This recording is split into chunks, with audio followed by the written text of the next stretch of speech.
Nagsugod ang tanan, saya nga hi og hello.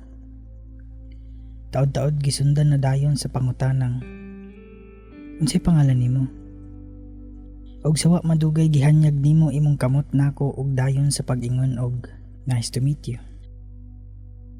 Hangtod ato inanay ti kang nakaila permi natang mag-uban sa matag oras, minuto ug matag segundo pero isip suod na higala og classmate sa eskwela.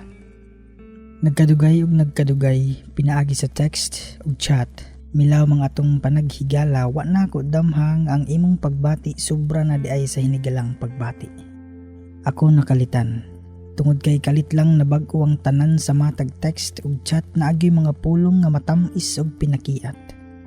Daw sa giganahan sad ko nagbasa baslan sab na kog pulong na pinalami daw sa mura kog buang sa akong gibati kay sige lang ko og gatisngi.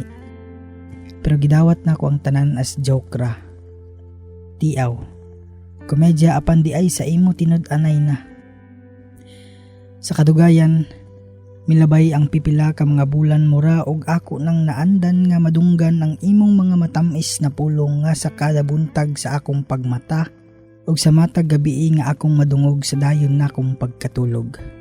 Apan wa ko magdahom. Nga kining tanan mawala ra di ay sa hilom.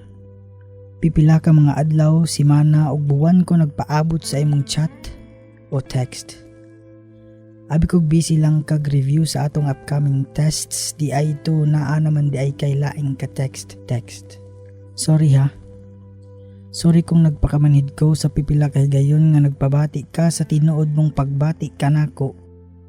Kay nagtuo man jud ko nga hinigalaran ning ato. Karon nga aduna kanay hinigugma malipayon ko nga magsud-ong sa imo nga malipayon na. Sa laing bahin, pagbasol ulahi na nakong nabati.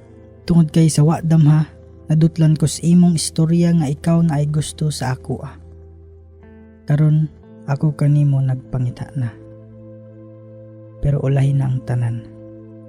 Move on na sa tao nga atong naandan.